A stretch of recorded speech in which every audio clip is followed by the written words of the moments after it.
दोस्तों, मैं आरिफ खान एक बार फिर क्राइम एक्सपोजर न्यूज़ रूम से नए मुद्दों और ताज़ा खबरों के साथ।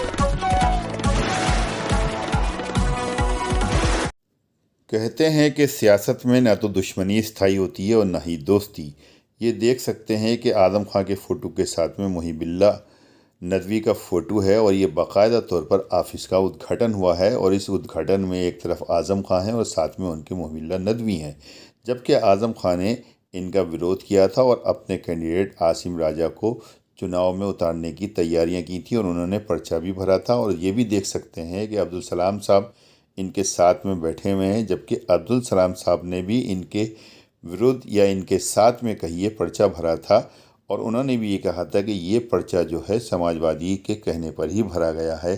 बहरहाल अब ये साथ में हैं और इन्होंने कहा है कि मौलाना मुहिबुल्लाह नदवी का वो साथ देंगे। हालांकि इसमें आसिम राजा दिखाई नहीं दिए और शहर के ज़िला अध्यक्ष दिखाई नहीं दिए और तमाम वो नेता दिखाई नहीं दिए जिनका होना यहाँ पर ज़रूरी था। लेकिन फिर भी मौलाना को ये यकीन है और उन्होंने कहा है कि जो बाकी गिले शिकवे हैं वो भी दूर हो जाएंगे और सब हमारे साथ हैं और जो नहीं हैं वो भी आ जाएंगे। बहरहाल काफ़ी रौनक थी ऑफिस में और काफ़ी चर्चाएं थीं, काफ़ी लोग इकट्ठे थे, काफ़ी गाड़ियां थीं बाहर। और रामपुर का नहीं बल्कि बाहर का भी मीडिया आज यहाँ पर मौजूद था जो मौलाना साहब से उनकी बाइट और इंटरव्यू करने के लिए बेचैन और आतुर था और मौलाना सबको जवाब दे रहे थे। लेकिन जब आज़म खां का नाम आता था तो वो सिर्फ यही कहते थे कि मैं उनके लिए दुआ कर रहा हूँ। लेकिन जो बोर्ड्स पर, जो होर्डिंग्स पर आज़म खां के जो फ़ोटो उनके साथ में लगाए गए हैं और आज़म खां खेमे के कोई लोग भी वहाँ पे दिखाई नहीं दिए, तो इससे ये भी सवाल होता है कि ये फ़ोटो क्या उनकी मर्ज़ी से लगाए हैं या अखिलेश यादव की मर्ज़ी से लगाए गए हैं। बहरहाल इनके जवाब भी समय आने पर सब मिल जाएंगे।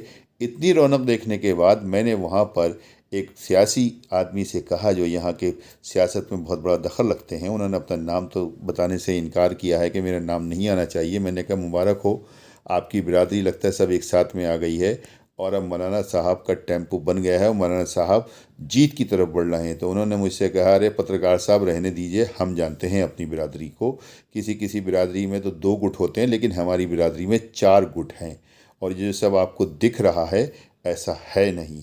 बहरहाल कितनी सच्चाई है उनकी बातों में ये तो समय ही बताएगा। लेकिन जो सामने से इस वक्त जो दिखाई दे रहा है कि मौलाना साहब का इलेक्शन जो है वो काफ़ी अच्छा होने को हो गया है और अच्छा होने जा रहा है और उनका मुकाबला अब सीधे सीधे घनश्याम सिंह लोधी से बहुत कड़ा मुकाबला है और घनश्याम सिंह लोधी को बहुत सख्त टक्कर देने के लिए जा रहे हैं।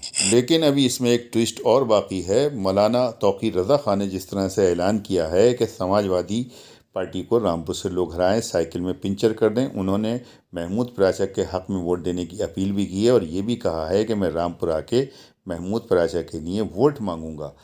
तो मौलाना तौकीर रज़ा खां का इनके लिए विरोध करना कितना उनको फ़ायदा पहुंचा सकता है और कितना नुकसान पहुंचा सकता है इसका अंदाज़ा तो आप खुद लगा सकते हैं। लेकिन एक मौलाना अगर दूसरे मौलाना का विरोध कर रहे हैं तो ये भी बड़ी सोचने की बात है कि आखिर ऐसा क्या मामला है। बहरहाल देखिए हमारी वो रिपोर्ट जो हमने ऑफिस उद्घाटन के समय तैयार की।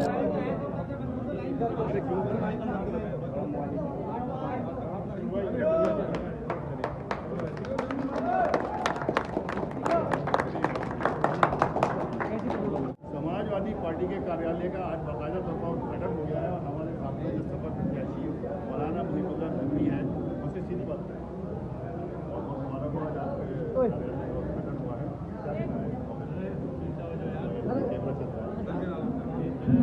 क्या कहेंगे? बहुत खुशी हो रही है।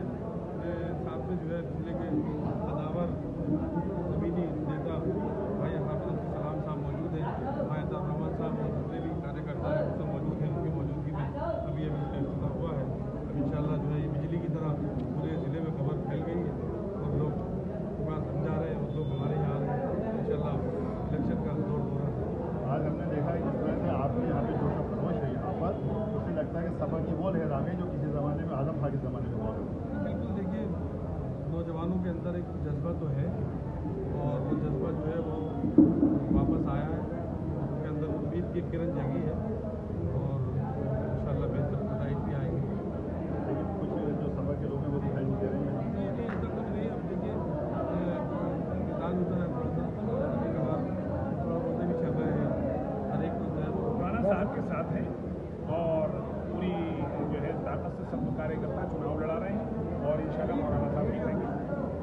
ये जो है आपने जो बात की है मौलाना साहब की जगह तैयारी बता रही है, लेकिन ज़मीनी तैयारी पूरी ज़मीनी तैयारी है और मौलाना साहब रज़ानगर गांव है, वहाँ के रहने वाले हैं और रामपुर के हमारे जिम्मेदार साथी हैं और मेरी सभी से दरख्वास्त है कि आप सभी लोग मौलाना साहब का समर्थन करें और सब लोग साथ रहें।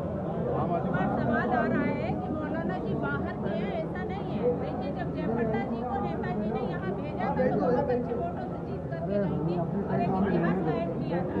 तो मैं मीडिया के तमाम भाइयों से कहना चाहूँगी, इस सवाल को यहीं पे दफ्न कर दें। मौलाना जी बाहर के नहीं हैं, सारे लोग उनके अपने हैं, इसी शहर के रहने वाले हैं। सभी से यही कहूँगी, वोटों की अपील करूँगी, आप लोगों का सहयोग चाहिए। इस तरीके के सवाल जवाब ना करें कि ये बाहर के हैं, बाहर के प्रत्याशी बिल्कुल नहीं है। जब जयप्रदा जी को बाहर की नेत्री थी, उनको यहाँ अगर स्वीकार कर लिया जनता ने तो ये हमारे अपने ये भाई सवाल तो हैं। बाहर वाला तो खत्म हो गया। अब तो सवाल ये है कि मौलाना साहब जीत रहे हैं किस कंडीशन में। देखिए, मौलाना साहब नहीं बल्कि पूरा पीडीए जीत रहा है। निष्पक्ष और बेबाक खबरें देखने के लिए क्राइम एक्सपोजर यूट्यूब चैनल को सब्सक्राइब कीजिए और सहयोग कीजिए।